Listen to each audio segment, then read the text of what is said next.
Alright, hey folks, we're going to do some artwork this morning for Eberron. Give me a second here to check my signal. I'm going to do some quick boosting and then we'll get to work. So if you're already familiar with the channel, you can skip ahead like a minute and I'll catch up with you after the bump. Drop that volume down here. Sounds like it sounds fine. There we go. That should be suitable. Volume control. And let me do some social postings here. For folks that aren't familiar with the channel already and aren't bouncing ahead, hey, my name is Phil Kearney. I create role-playing games, I illustrate them, and I publish them online. And we're creating content for Dungeons & Dragons 5th edition.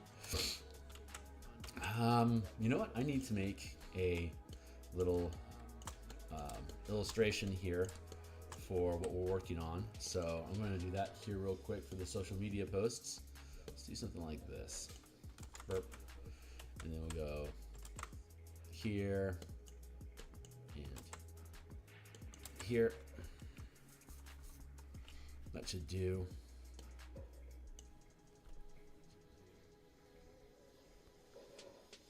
Posts and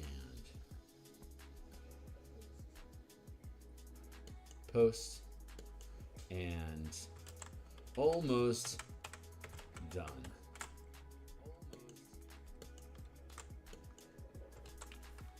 Post. All right, cool, we're done. And so I create role-playing games, I illustrate them, I publish them online, and I've been creating content for D&D for the past, well, I've been a DM since 1987. I've been a freelance illustrator in RPG industry off and on since 99. I've been an Eberron enthusiast since 2004, and I've been creating content on the DMsGuild since 2018, but I have never created my own adventure to publish professionally for folks other than myself to consume. So we're doing that now with the Crystals of Mabar. Right now, this is the book cover. We made this around episode 40. Just to wrap things up here real quick. Here on the YouTube, like, subscribe, hit the bell icon for notifications when we're live in the future. Here is a playlist of all 437 episodes. Like I said, you can catch the book cover like around episode 40 if you want. We're going to work on the last page of the adventure, which is describing the consequences if your characters fail to succeed, or ongoing adventures, quote unquote, in the area. The artifacts of the plains, the Eye of Mabar, is used in this adventure to create a manifest zone that creates to Mabar the Endless Night. But the idea here is that there can be a similar artifact for all 13 planes. And this adventure takes place for 7th and 8th level characters, which if it ends at 9th level, that's where you start. And then 10, 11, 12, 13, 14, 15, 16, 17, 18, 19... 8, 9, 10, 11, 12, 13, 14, 15, 16, 17, 18, 19, 20. There we go. At 20th level, you have all 13 artifacts if you wanted to run a campaign that way, and then you can capstone your campaign, ending it with reshaping the multiverse. Up to you. So we're making artifacts. And that's where we left off last time. I was going to start tinkering with the emblem of Shavareth here to make it better fit the shape that we've created with the flow of the flag. So I'm going to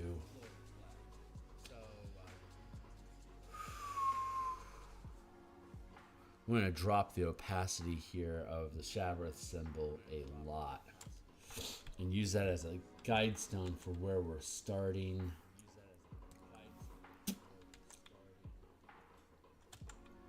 So here's the big news for the day. I finished the layouts for the book. Well, we still have to do monster design. I'll give you that. And there's some adjustments that I want to make in the appendix, but having those caveats set aside, I have mostly finished the page layouts for the book, to the point where the actual adventure itself is done. So that means I can start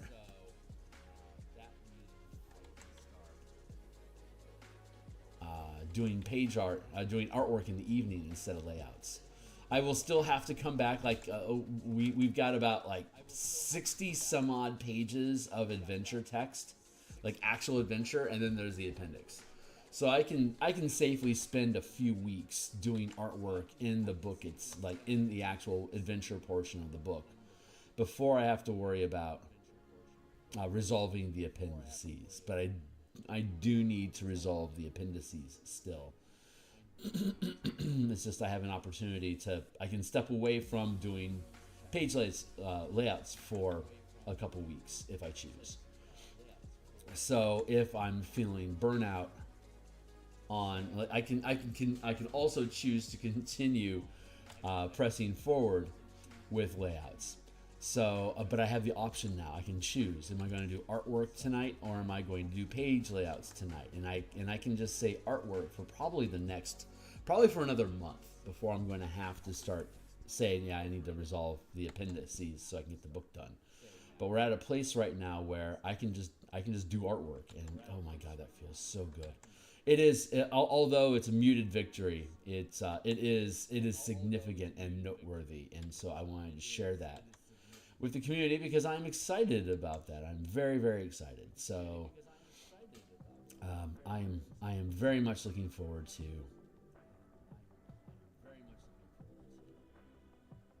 doing artwork tonight. I get to start messing around with all sorts of stuff. Whatever I want, I can mess around with. I can continue these artifacts. I can do filigree along the edges of the pages. Whatever I want to do. Break up maps into chunks.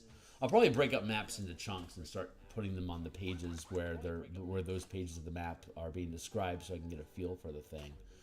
But it's a nice shift in energy, a very, very nice shift in energy. So I'm ever so looking forward to just doing art in the evening from now on.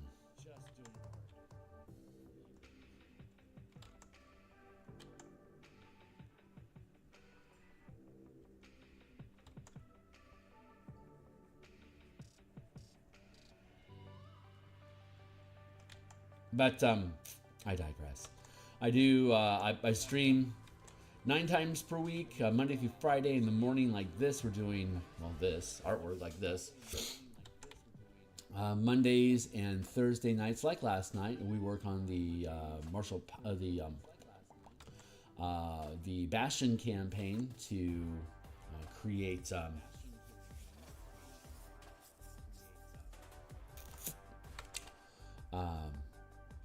to transform the 5e24 DMsGuild, Dungeon Master's Guide, Bastion concept, and create that as a means of generating entire campaigns, like progressively generating a campaign for your characters.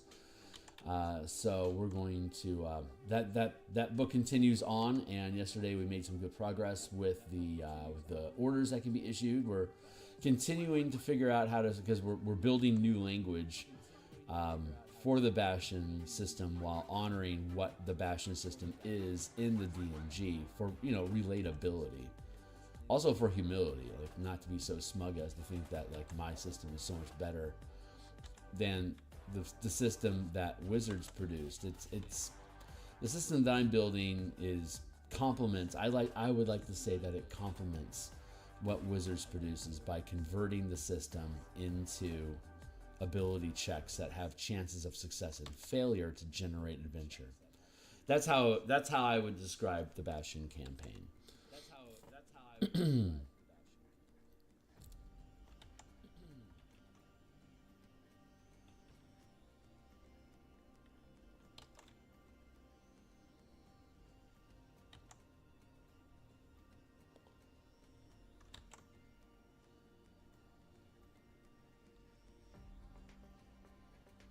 There's no doubt Wizards has cool ideas about what to do with D&D. It's the execution of those ideas that I question so much.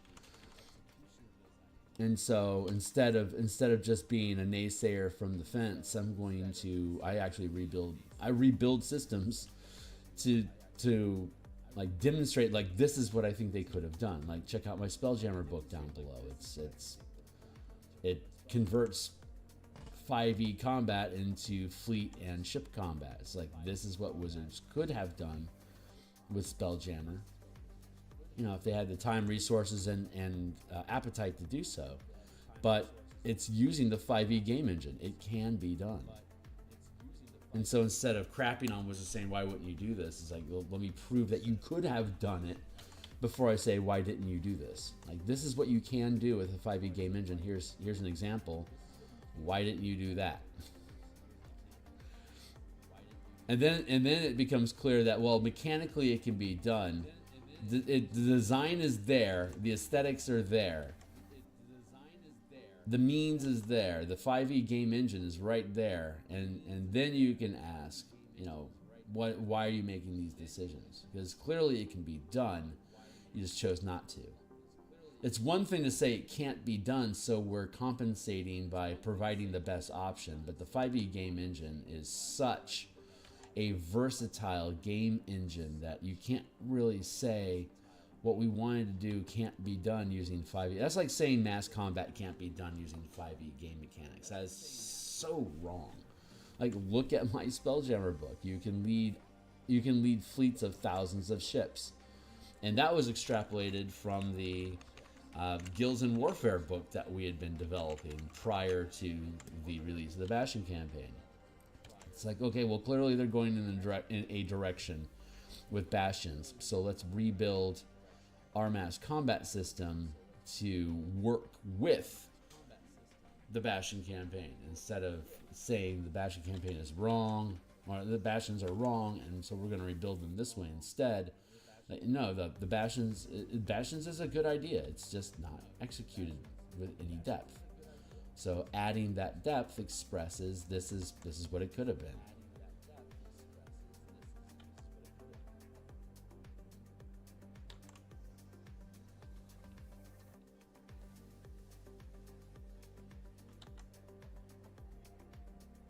Anyway.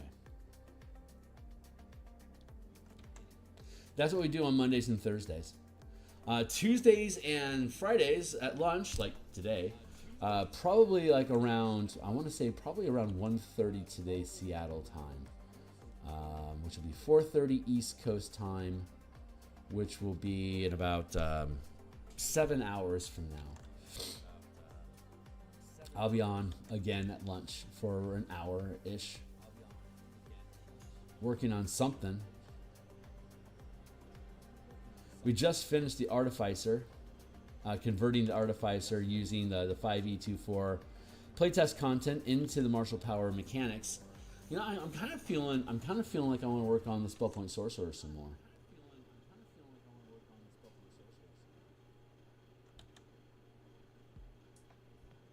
In our martial powers playtest mega dungeon that we've been running on Saturday mornings. Just got to 5th level, and the format of the playtest is we can start introducing full casters. We already have warlocks in the mix, but that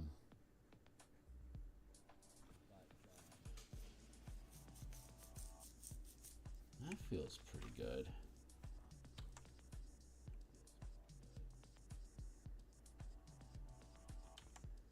But starting at 6th level, we're going to start allowing full casters in as well.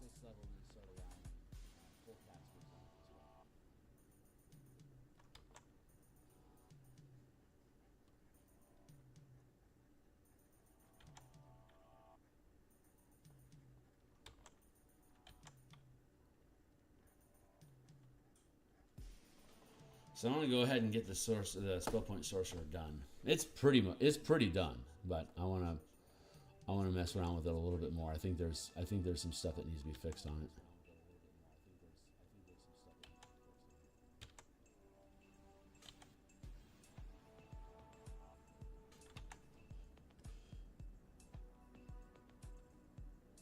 That feels pretty good.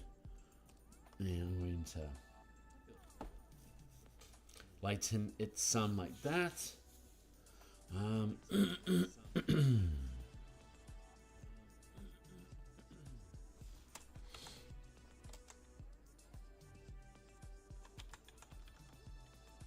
Add some shadow here.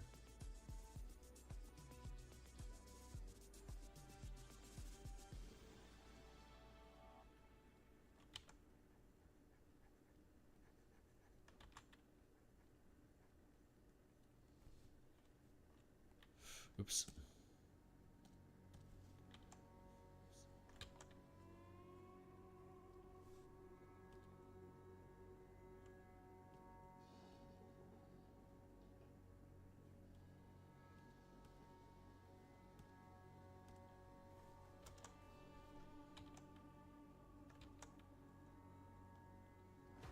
I thought I had finished that tail, but I have not.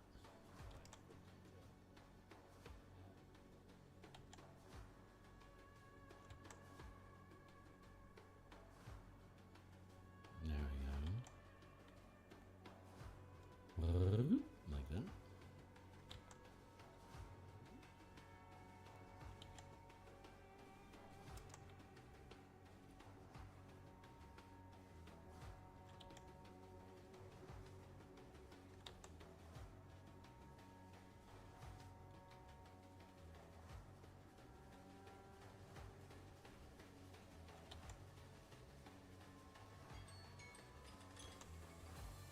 Thank you, timer.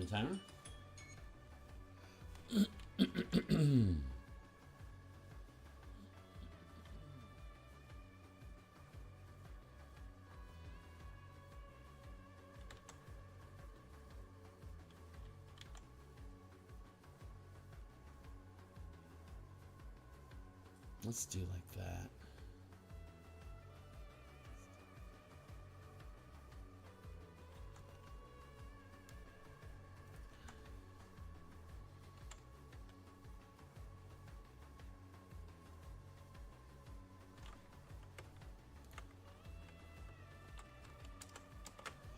There. What's the percentage over here? Let's push this back all the way up. I feel like I need to free transform and warp.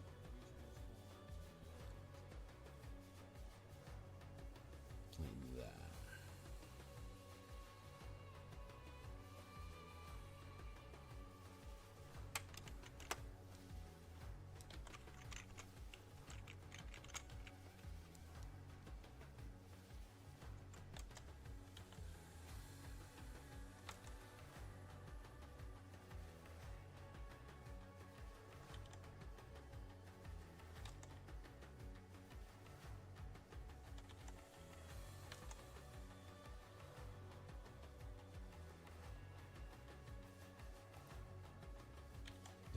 Shape that here.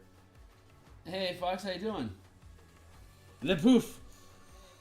What's up, man? I finished the I finished the first pass of page layouts last night, so I can art all the time now. Technically, I still have some monsters to translate, and so we'll have to figure out how the text is going to work with the art that we did, but the actual, like, so there's the introduction, there's part 1, 2, and 3, and then there's the appendices. Appendix A is monsters, appendix B is magic items and oddities, and then appendix C is is the toolbox for messing around, like, with plot hooks and expanding the campaign and stuff like that. And so Appendix B, like, maybe needs a page of work, integrating some of the magic items that that we introduce in the adventure. Appendix 1 is a bunch of monsters. There's like 9 pages worth of monsters that need to be translated and properly resolved, which have not been done yet. And then Appendix C, which is the toolbox, we have previously finished. I think I might end up going back and tinkering with some stuff. But like a good 65 some odd pages of the adventure is like officially done, like done, type done. All the stuff prior to the appendices, all the intro and all 3 parts of the actual adventure are done. So that means I can start working on artwork in the evening instead of page layouts for a couple weeks. Take a break. Come back around to the appendices when I need to. So that's a huge breath of fresh air for me. I am looking forward to that. I think I'm going to work on the front end of the book off stage. We're working on the artifacts right now in the mornings. I'm going to stick with this page until it's done, but we're getting to a point like I can work on the filigree around the edge of the book here. This has just been a placeholder till now, just to be able to frame things properly, like to literally frame the pages. We're going to rebuild that frame and make it something a little bit more official, so that it looks more like a finalized page when I finalize the page. I can work on that. There's some pieces of art that I started in the introduction section of the book that I can now follow through and complete. Map placements have been basically just placeholders until now. So now that we know what their actual place is, now that we're fine with all the text, we can confirm that's their actual place and start working in merging them into the background of the page itself. Yeah, we're doing good. We got good going on. So I'm gonna drop this down like.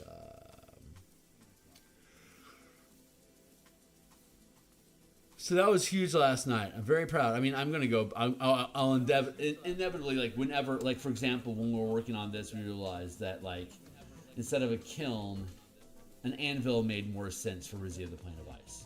Like that's something that I realized over the course of working on the page. Hey, I could do this differently. And every page that we go through and we put art on, we have the opportunity to say, hey, is this meshing with the image that we're seeing here? And then I can go and I can just spot fix stuff and make some small changes. And that's, every book is that way. Everything has that sort of thing happen. So I suspect this book will be exactly the same way, but I am very so looking forward to it. This is just, it's a step. It's a significant step in the process of actually finishing this book. So, like I said, I'm gonna take my victories where I can get them.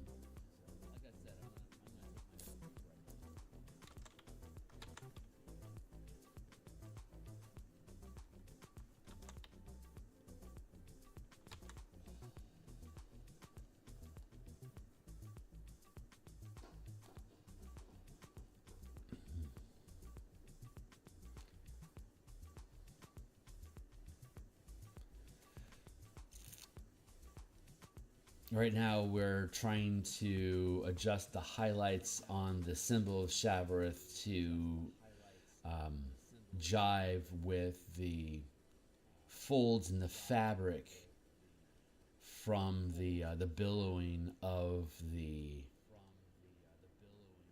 banner.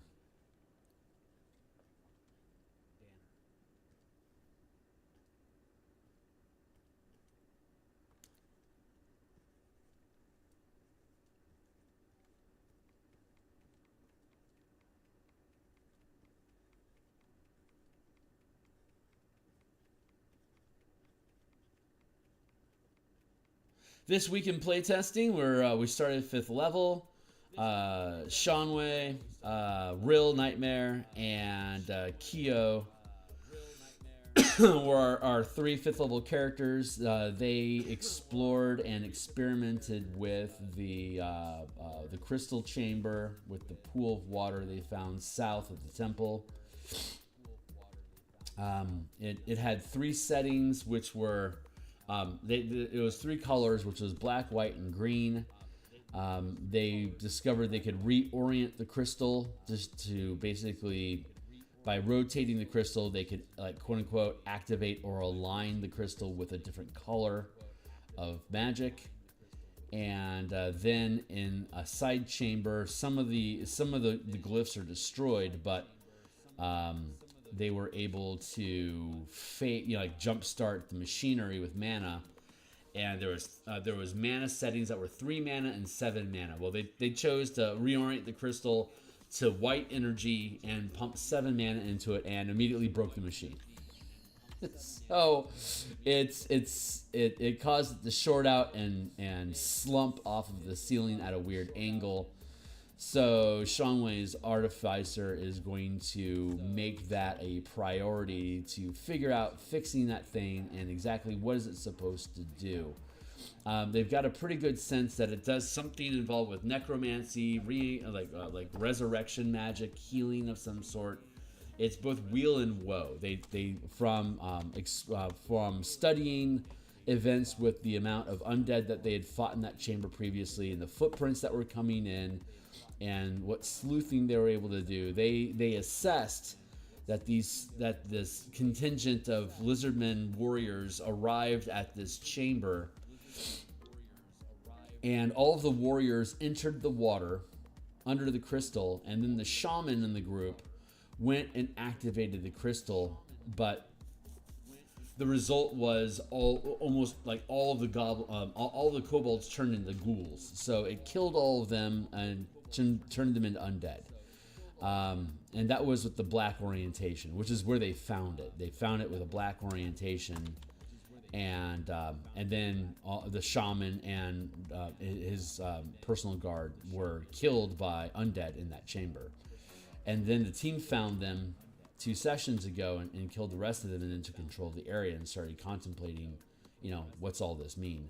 Well, the team spent maybe an hour of time messing around with the crystal, realizing that there's a lot of magic potential here, but they pushed the system too hard without knowing all the rules and caused it to short out. So it can be repaired. It's going to take time. So that's a downtime activity that can be spent by teammates. Like, what are you guys doing with your downtime? Well, this guy's messing around with the crystals. Someone else is scraping gold off of the wall. Blah, blah, blah. So they're assigning themselves tasks to perform during downtime on the long rest when they're camping out in the dungeon, which I think is awesome. But they pushed past the 3rd and 4th zone into the 5th zone, fought a bunch of zombies, and found a zombified dragon that was basically a boss fight blocking the way to access all of the 5th zone. So we were running out of time anyway. They withdrew from the area to take to basically end the session. And when they begin session next time, it's a huge size zombie dragon. It's had its wings torn off. I'm using a zombie Tyrannosaurus token as the art for the creature, but it's basically a black energy undead dragon that's in the dungeon, like an actual dragon in a dungeon.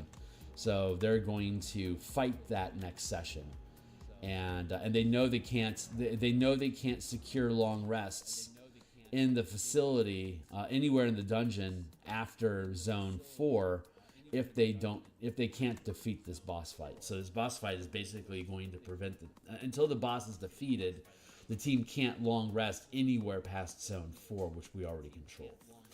So it'll be interesting to see what they choose to do and how they're going to resolve it. But it's definitely a boss fight they're walking into.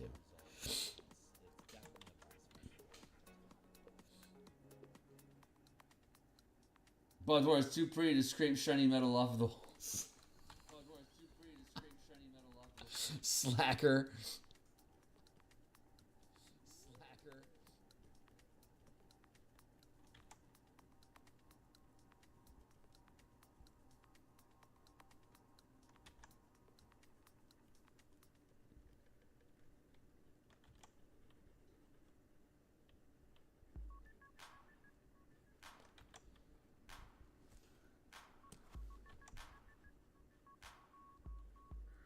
Whew, man, this thing is taking me a little while, isn't it? It's okay. Can't rush quality.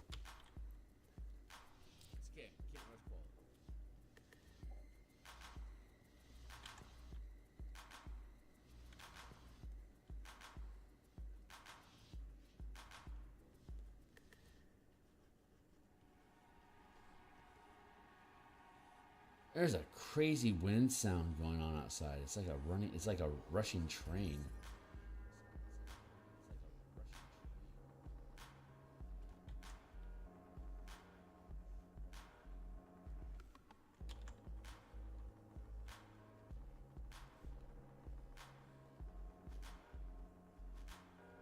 There we go.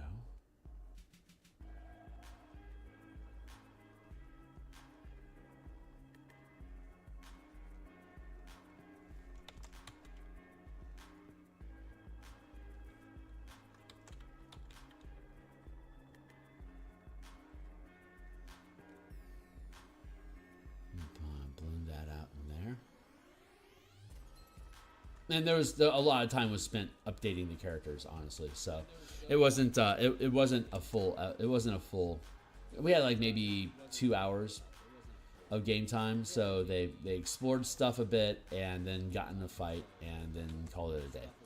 So we only have if everyone shows up on time, we have a 3.5 hour block of time. Sometimes we don't get started until a half hour late. And so we only have 3 hours. Sometimes we get started an hour late. We have 2.5 hours. And sometimes we start late and need to do updates. And that causes further delays. But I'm just happy people are willing to show up, honestly. So if things take longer than I wanted them to, then fuck it, who cares? At least people are showing up to play. Tried to squeeze in to make your character, but I guess started showing up and I could not. Oh, you're so kind. Well, you're certainly welcome when you can make it, but I'm glad you're taking care of people's.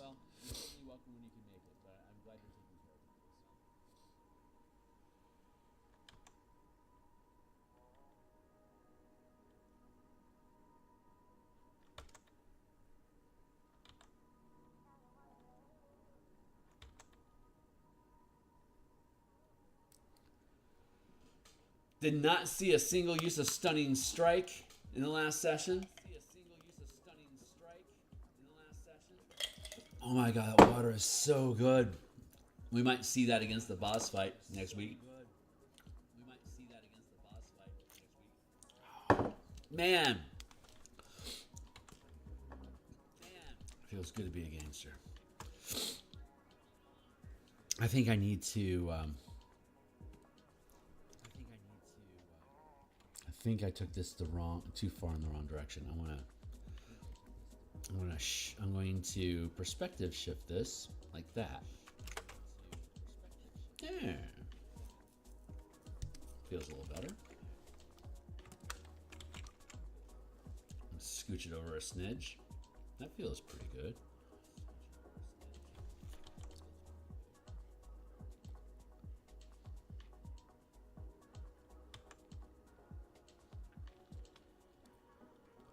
Foxman, I tell you, I'm getting, the more I think about it, the more excited I'm getting about Mage Tower.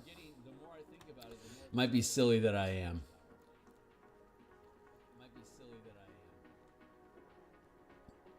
But I think, there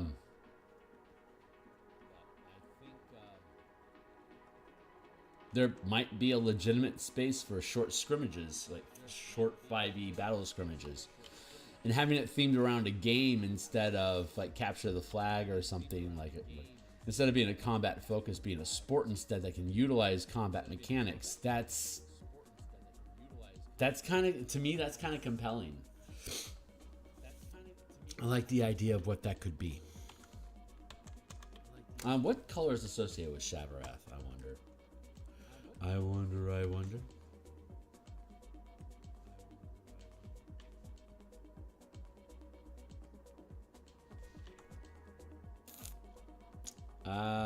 Pale orange.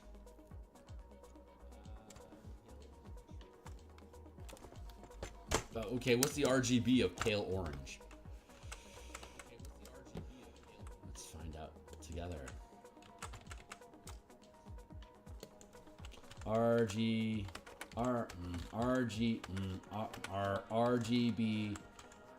pale orange. 253 200.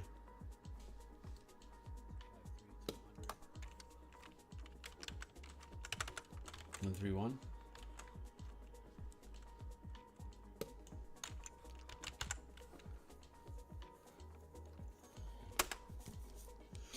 let's give that a go.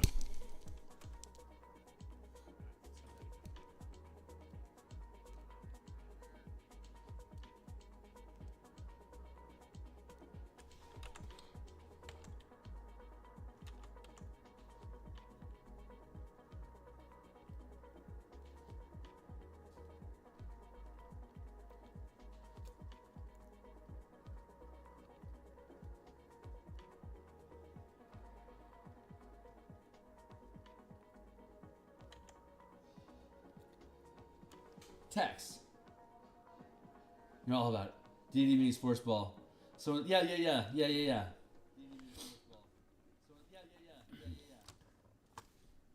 Yeah, I think it'll be fun. It has potential. Yeah, I think it'll be fun. It has potential. Mostly, I want to have a way to engage with the Strixhaven community.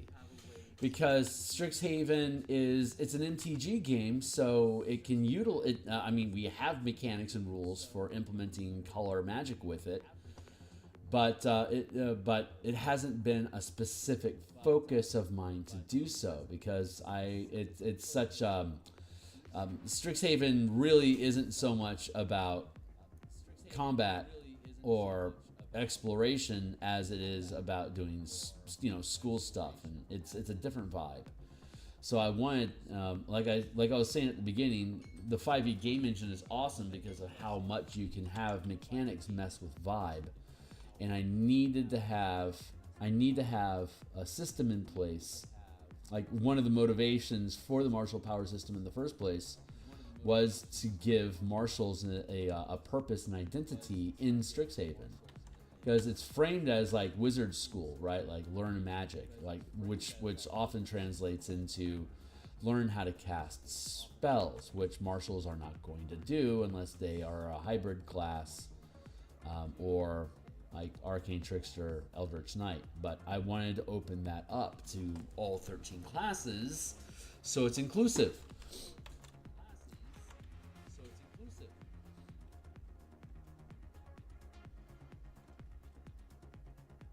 And so having changed the narrative of quote unquote magic to be both spell casting and channeling powers, that kind of also opens up the door to like controlling innate magic, like with monsters, like Medusa's learning how to control their petrification, so like it can become like an eye beam instead of like an area of effect sort of thing, stuff like that. Like Stink Eye becomes a petrification effect, something like that, like to be able to open up to open up the flavor of what Strixhaven is.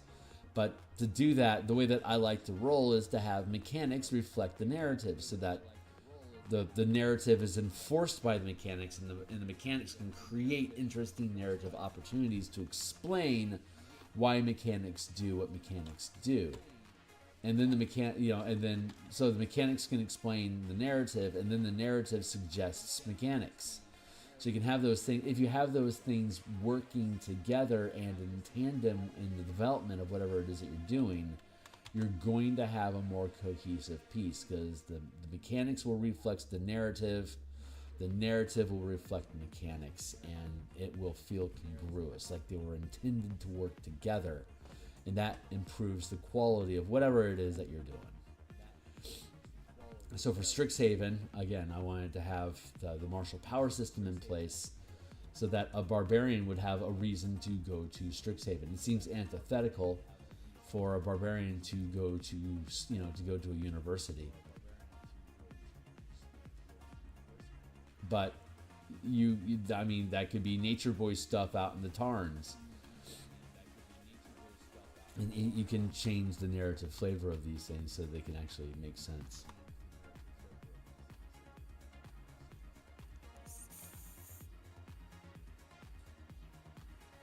Anyway, that's the idea. Yammer. I'm going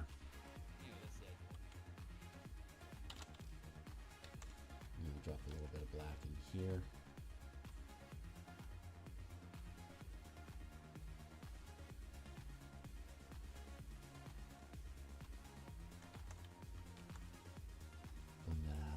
Bit.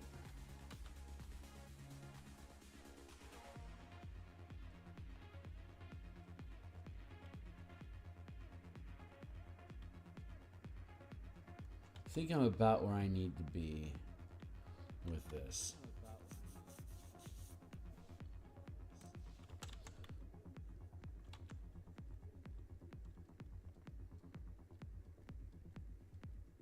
Ish. Almost ish. I know this is going to take a little while, and I'm okay with that.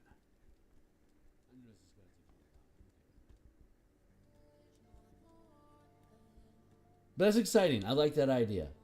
I like the idea of being able to introduce it. And if it's actually fun, then it could be an easy, quick game model to make available, especially if you're a Strixhaven enthusiast.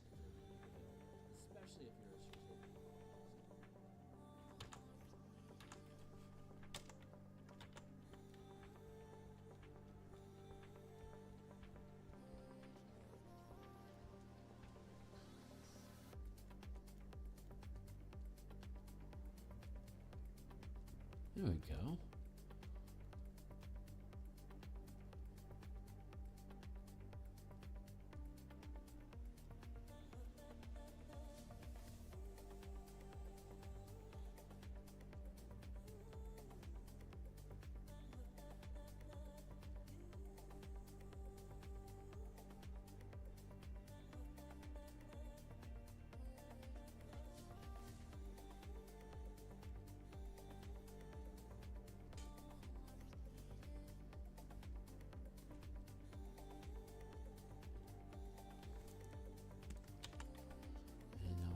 Shadow underneath here to make sure that that jives.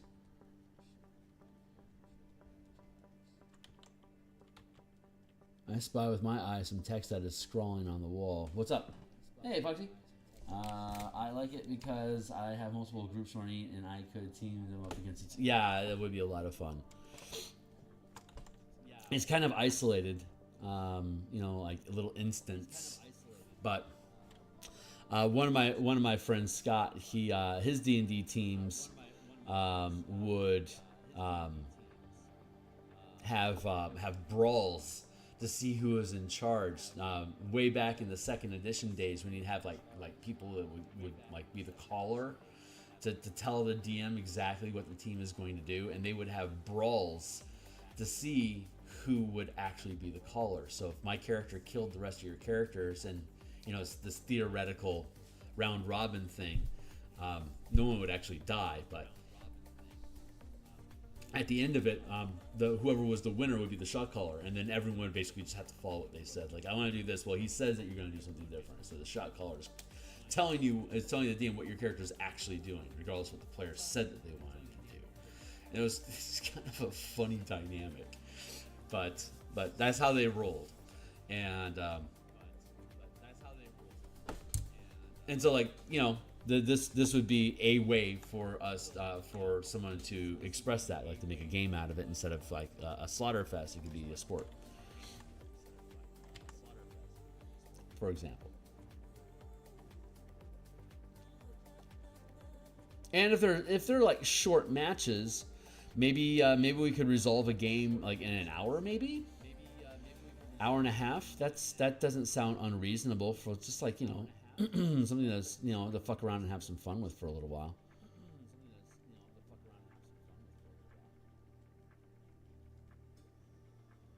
We'll see. That's what we gotta test, and it's a good way, and it's potential use for high level characters, just to have something to do with high level characters.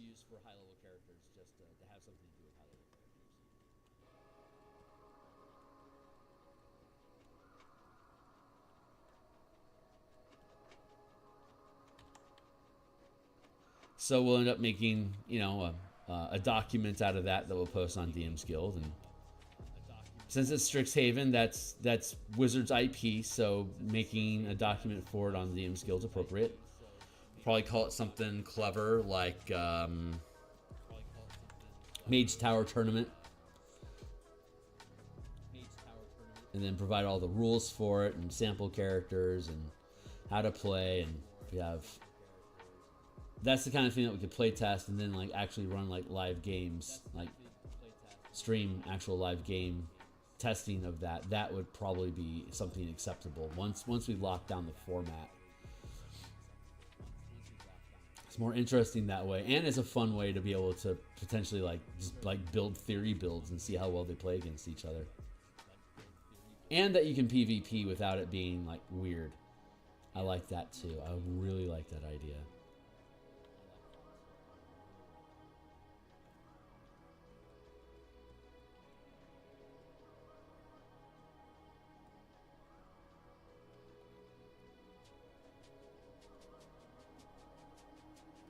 All right, we're almost done with this symbol.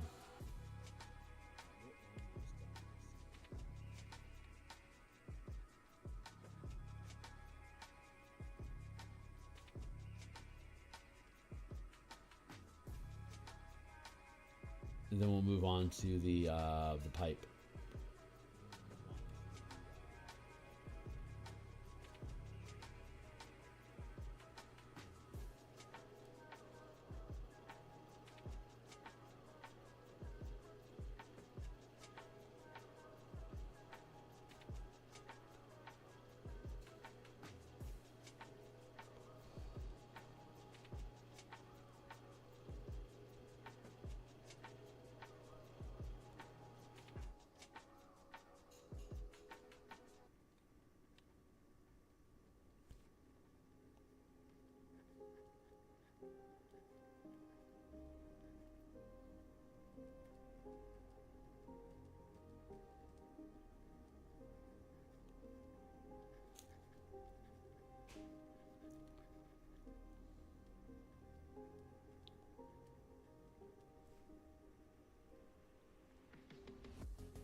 There, I think that, yeah, I think that's pretty good.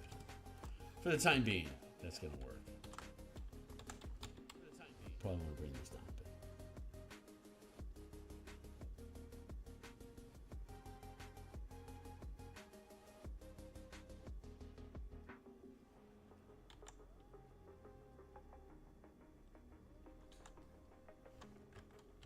There we go.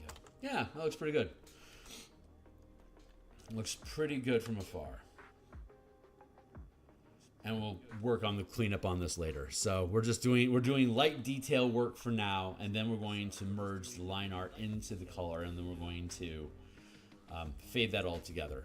How would that look? This is actually a really good piece to mess around with that with. So I'm going to go ahead and continue that process. Just because I'm inspired to do so, to show don't tell, merge that group right now. So this is what that looks like. So I just integrated these. See, I just integrated these two things together. So I'm going to start shaping this.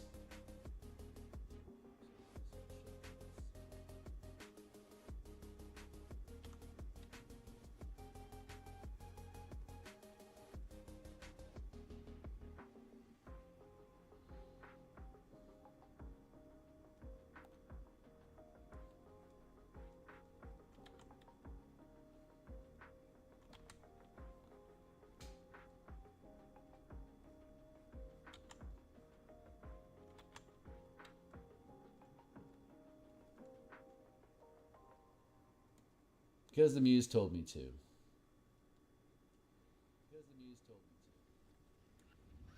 All right, gal, you're in charge.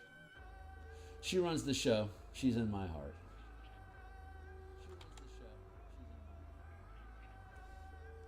Looks pretty good.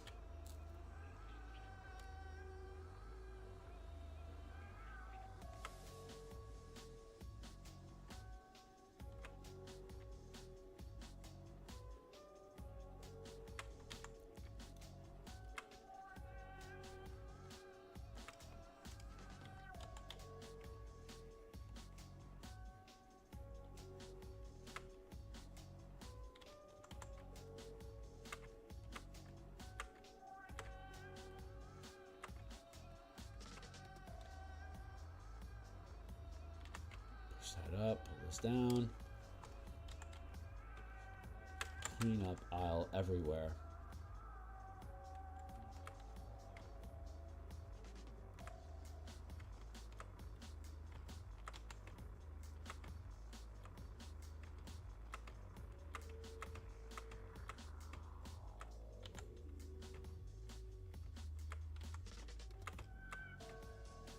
There, like that.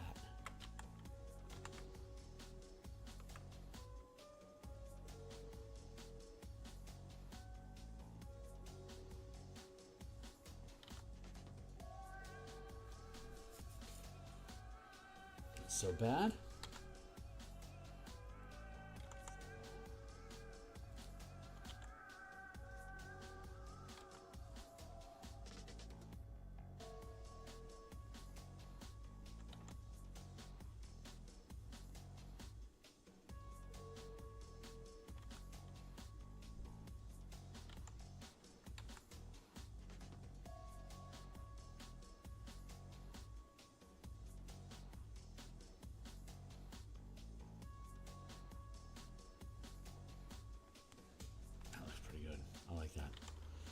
Okay, so I can duplicate this disc over here, putting it underneath the art.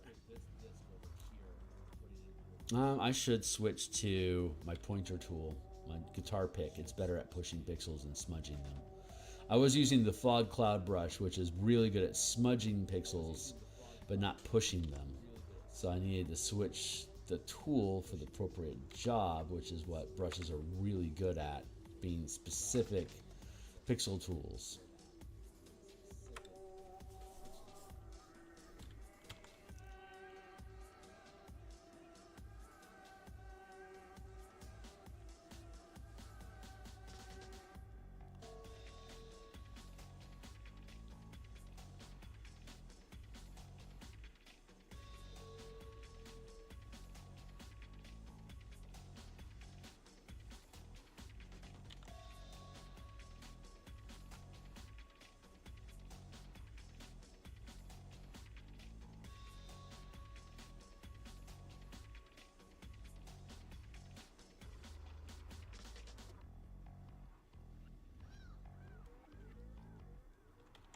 There, that feels pretty good.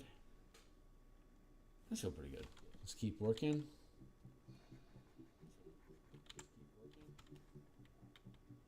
Keep working the problem. Cleaning shit up.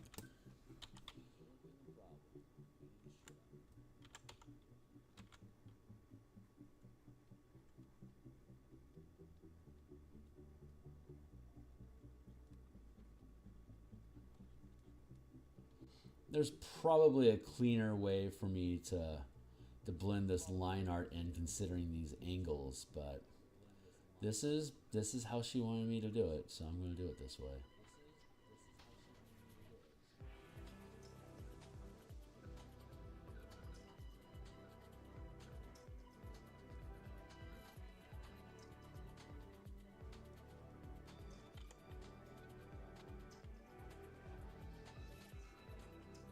Sometimes she does take backs, but most of the time she doesn't. Most of the time she's like, did I stutter? I'm like, no ma'am.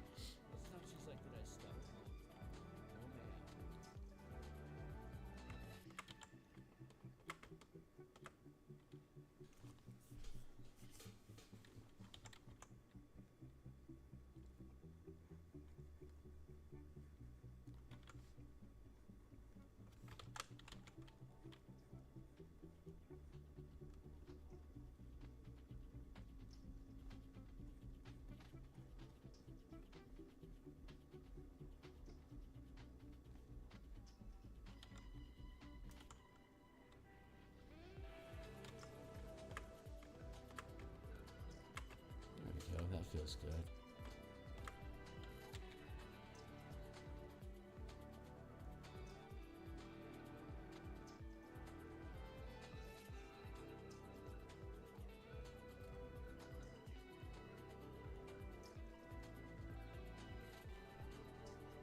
Very clean.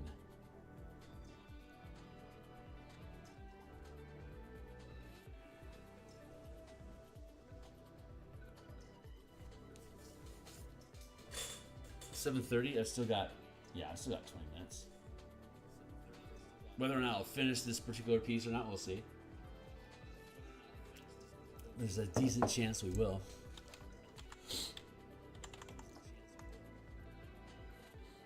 Nice and simple.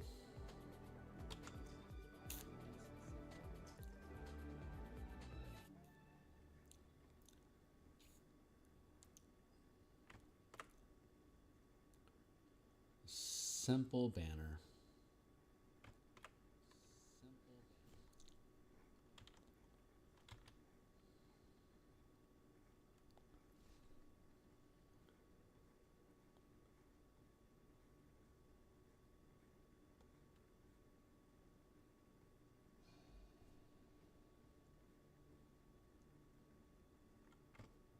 Wah!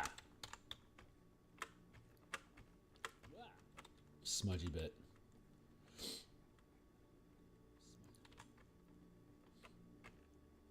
Smudging out of control. Smudge out it. Let's get that taken care of. Still have not resolved the latency issue. It seems the latency is less today. Yeah, significantly less. There's like maybe a 5-second, maybe a 2-second delay as opposed to like 30 seconds. I don't know what causes that. It's inconsistent. It's not like it's a setting somewhere that I can find in the OBS. As far as I can tell, it's zeroed out. So who knows?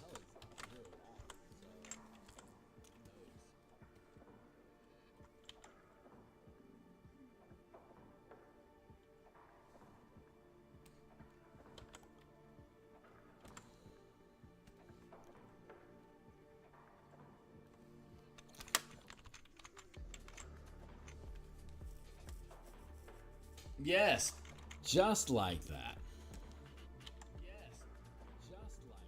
It's good. It's good. Nice.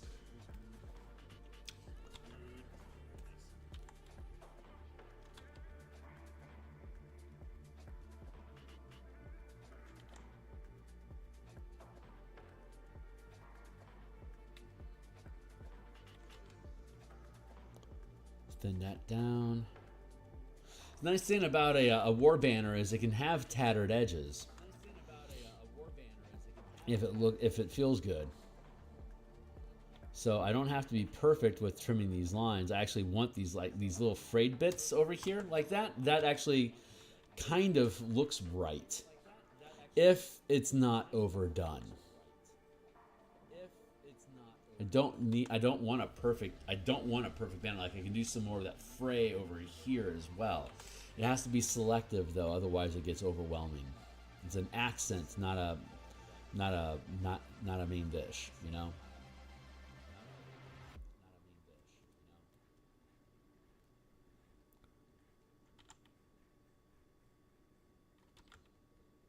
But to a degree, it's like a degree. It's a bit of it's almost like adding texture, and it's a bit of a cheat, but it's good for the piece.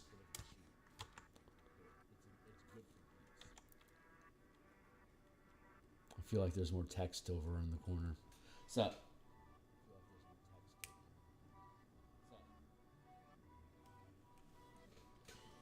How did that latency go? Was I right or wrong?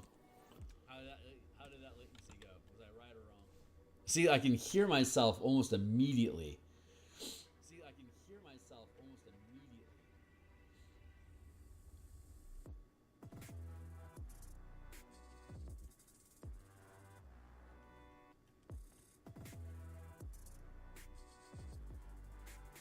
Well, you know what? Having said that,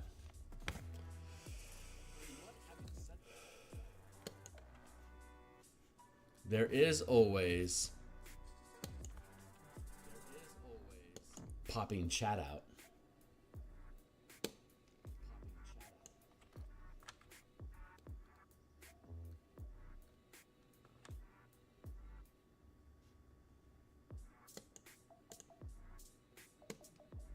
And having that run full time. 73 seconds? That's not horrible.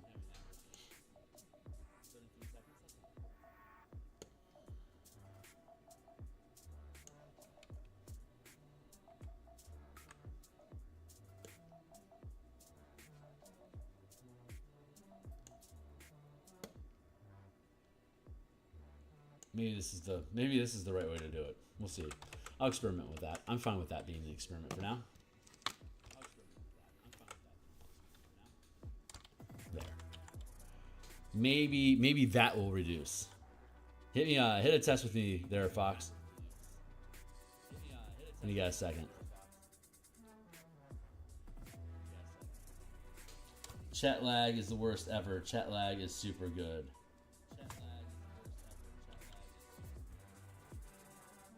If I heard you correctly, A is horrible and A is good. Is there an A B selection there, or are you just making a joke?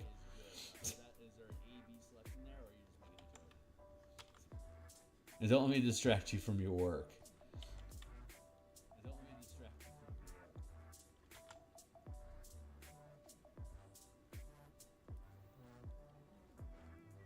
I kind of like popping that out.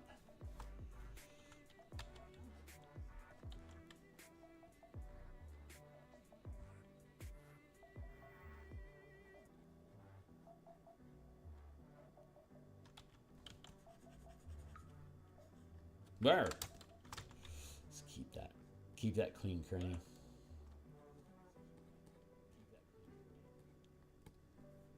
This is I'm using the guitar pick, but this is almost a cloud brush function.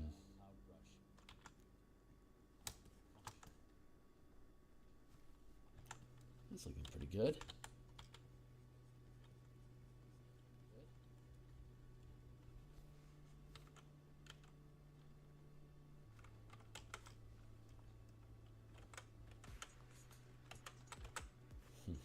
Let's carry on.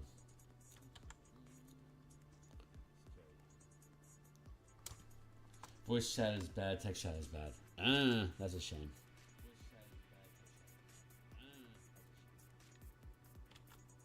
Oh well.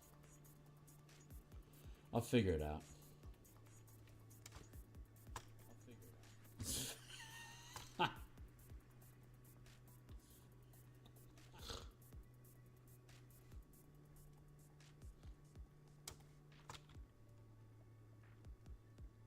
Who could ask for anything more?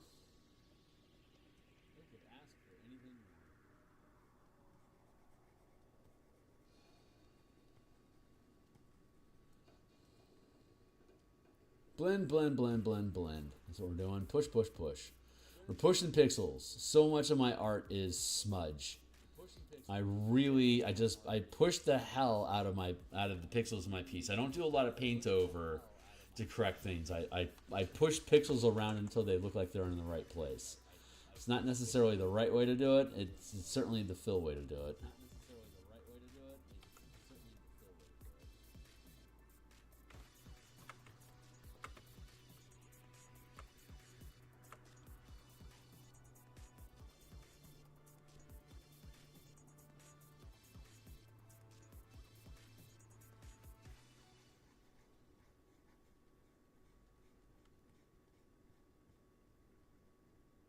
But hey, I like my art, so I can't be doing it completely wrong.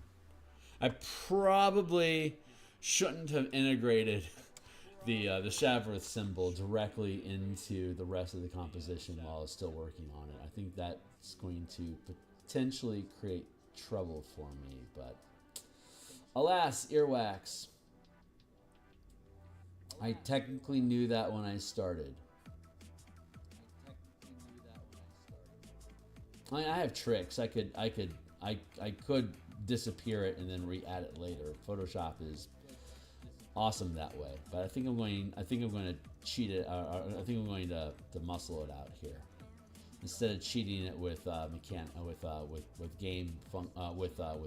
program functions. I think I'm going to create the solution by pushing pixels. Always with the pixel pushing, Kearney.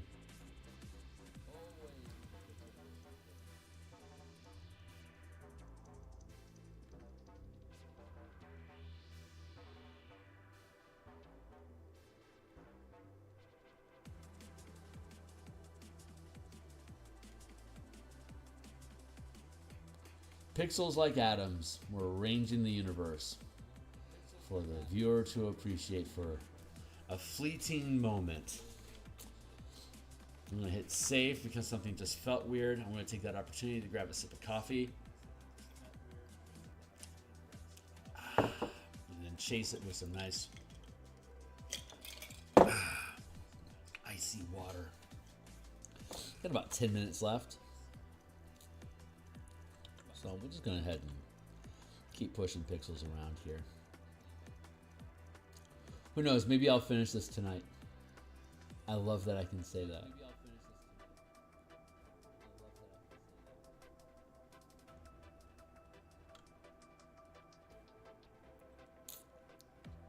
This feels like a good content page, though. You know, like showing up every morning and making progress on this particular variety of objects. It's like such a rogues gallery of items that it just feels like it's a good place to have this on in the mornings, because they are bite-sized illustrations. They're limited in scope. God, that looks pretty fucking good. I think I won't work on this one tonight. I'm going to go to the front end and start working on things I had problems with that I can get in an argument about and listen to Sepultura while I scream at it. Because Pantera and Sepultura, it's kind of, I kind of need that music in my life when I'm painting, because sometimes I just want to yell at my muse and she's going to let me scream. But she's going to make sure I listen to good music while I do it. That's one of the things I don't like about streaming on YouTube, is that I get gatekeeped on the kind of music I actually want to listen to. It'd be one thing for being demonetized. It's being copyright flagged that I don't want to have happen. And I don't know how critical some of these record labels are, but I would fucking love to listen to some Chaos AD and Roots while I'm painting stuff. And I love listening to aggressive music when I'm pushing pixels. But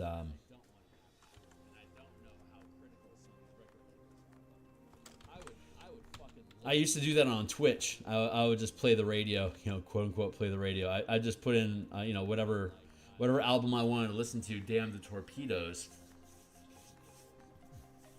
and I got flagged so hard, so hard. I lost monetization rights almost immediately on on Twitch doing that. But I didn't care about Twitch.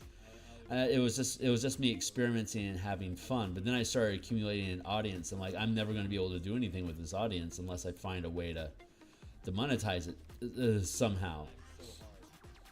So that's why I decided to switch over to YouTube, because I basically burned my Twitch account. And Twitch didn't keep. I had to record and find some place to upload my videos if I was going to use Twitch. Like I found out quickly that it just deletes your shit after 2 weeks. It's like, oh, well, if I want any of this stuff, I didn't realize that until after a couple months. I'm like, where's all my shit? It's all fucking gone. So a lot of the art that I had originally done, like for the Color Mana Spell Point variant rule books, like that all just it all just disappeared into Twitch. And I'm like, well, so that kind of pissed me off. So that's why I switched over to YouTube, because I was just gonna post it on YouTube anyway. So I may as well just stream it on YouTube and cut out the middleman, make my life a little bit easier and just do that.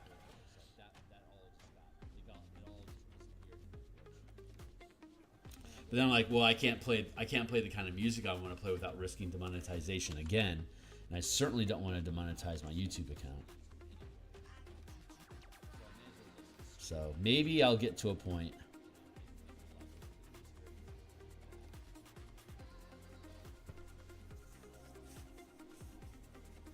Maybe at some point I'll stream on Discord and just play the kind of music I want to play, listen to things I want to listen to, whatever. Maybe I'll get to a point and not have it be recorded. It's kind of antithetical to what I like doing, though. I don't know. Whatever. I'm musing about business, and I honestly don't care. I'm just talking. It's not important right now.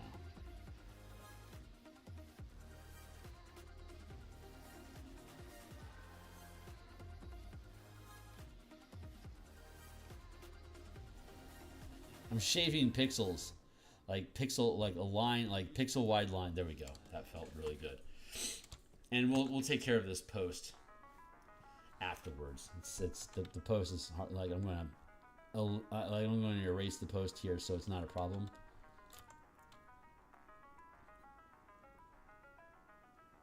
I'm shaving pixels, like a line, like pixel wide line. There we go.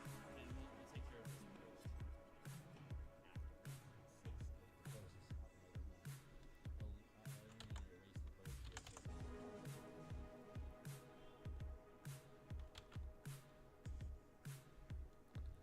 There we go.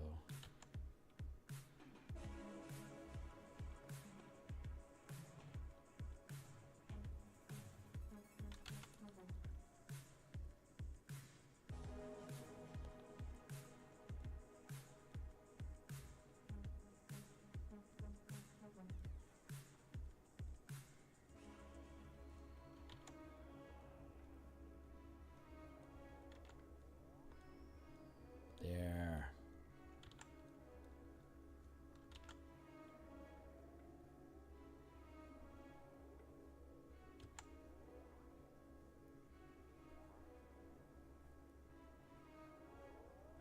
Like that. Yeah, it's looking pretty good.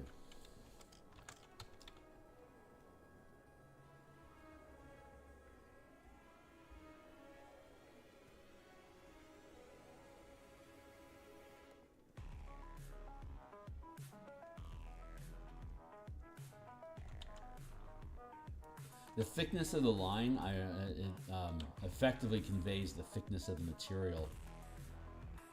So I have to be careful about that.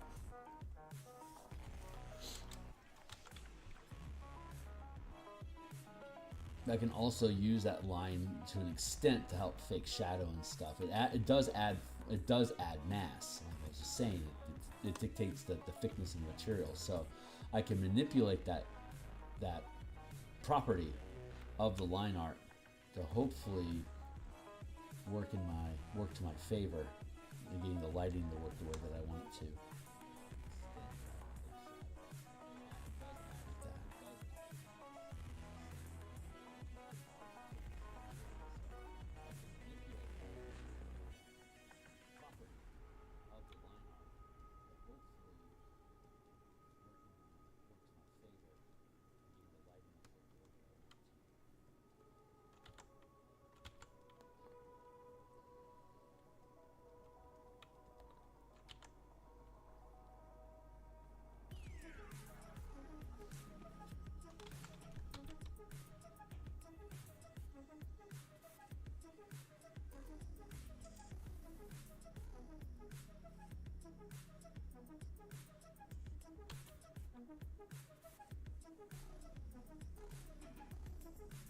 There we go. Something like that.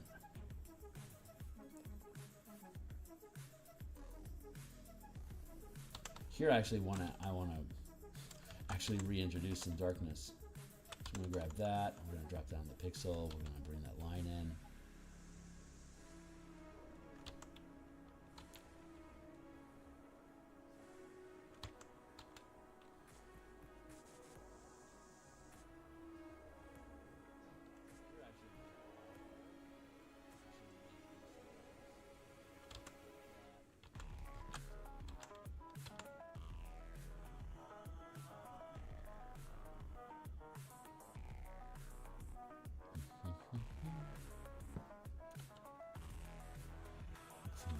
There. Almost out of time for the day.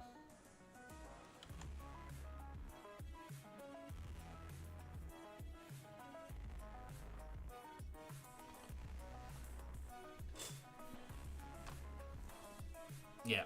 Oh, yeah, I've got like 10 seconds left. All right, we're going to kick.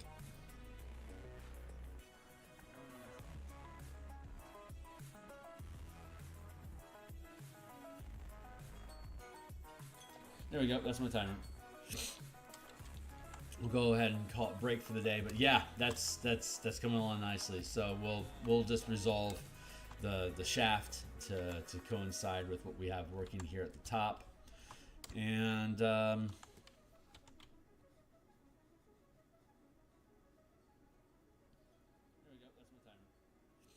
you know what the best time to stop is? I think it was Picasso that said the best time to stop is when you want to keep going.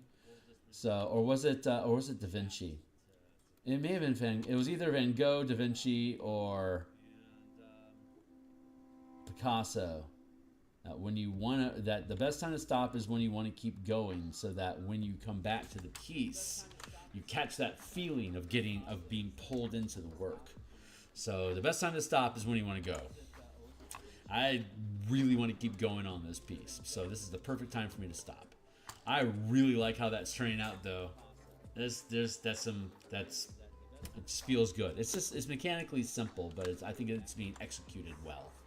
So anyway, that's it for now, guys. I'm going to bounce out of here. I'm going to be back in about 5.5 hours. I think I'm going to be working on Spell Point Sorcerers again today, since we've cleared the Artificers for the time being. But we still have the Tuesday, Friday lunch slot to work on things. So we're really close with the Spell Point Sorcerers. I think I'm just going to go ahead and work on that a little bit. Yeah. So that's it for now, guys. I will be back. I will catch you then. Thanks a lot. Like, subscribe, bell icons, notifications. Check out my books down below. Join my Discord server. Say hi, blah. All the bits. Do all the bits. I'll see you on the other side. Cheers.